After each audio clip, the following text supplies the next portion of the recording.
حضرت عمر بن خطاب رضی اللہ عنہ بیان کرتے ہیں، ہم ایک روز رسول اللہ صلی اللہ علیہ وسلم کی خدمت میں حاضر تھے کہ اس اثناء میں ایک آدمی ہمارے پاس آیا جس کے کپڑے بہت ہی سفید اور بال انتہائی سیاہ تھے۔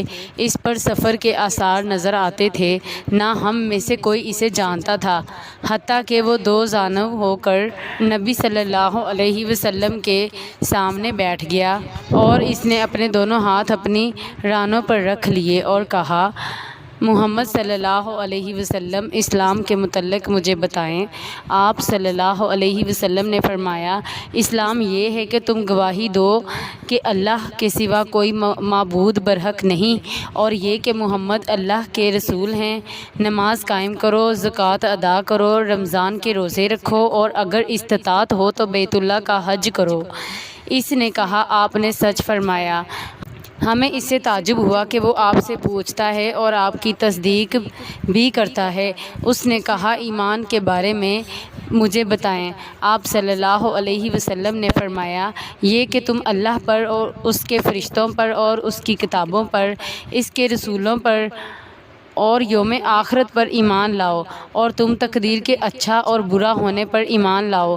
اس نے کہا، آپ نے سچ فرمایا۔ پھر اس نے کہا، احسان کے بارے میں مجھے بتائیں۔ آپ صلی اللہ علیہ وسلم نے فرمایا، یہ کہ تم اللہ کی عبادت اس طرح کرو گویا تم اسے دیکھ رہے ہو اور اگر تم اسے نہیں دیکھ سکے تو وہ یقیناً تمہیں دیکھ رہا ہے۔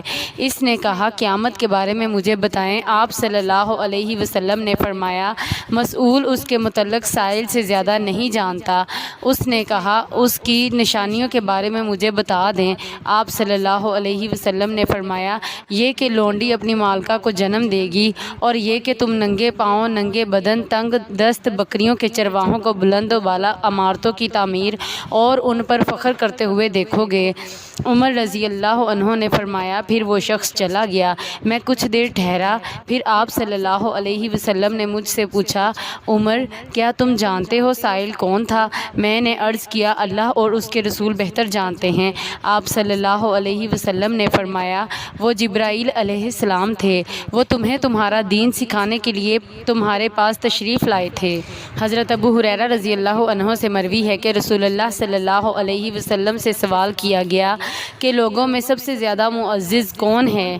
آپ صلی اللہ علیہ وسلم نے فرمایا، جو اللہ سے سب سے زیادہ ڈرنے والا ہے۔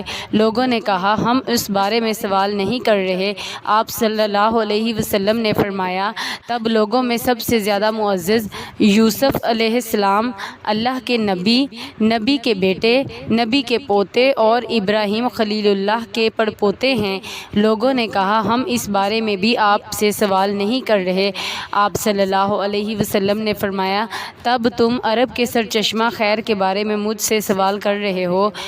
لوگ سرچشمہ خیر ہیں، جاہلیت میں بہترین لوگ اسلام میں بھی بہترین معزز ہیں، جب وہ سمجھ بوجھ حاصل کر لیں۔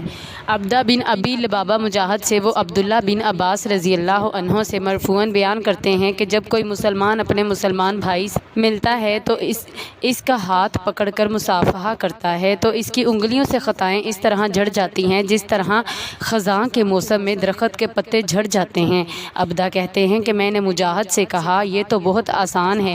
مجاہد نے کہا، یہ بات نہ کہو، کیونکہ اللہ تعالیٰ نے اپنی کتاب میں فرمایا، اگر آپ زمین میں موجود سب کچھ خرچ کر دیتے تب بھی آپ ان کے دلوں میں الفت پیدا نہ کر سکتے، لیکن اللہ تعالیٰ نے ان کے دلوں میں الفت ڈال دی۔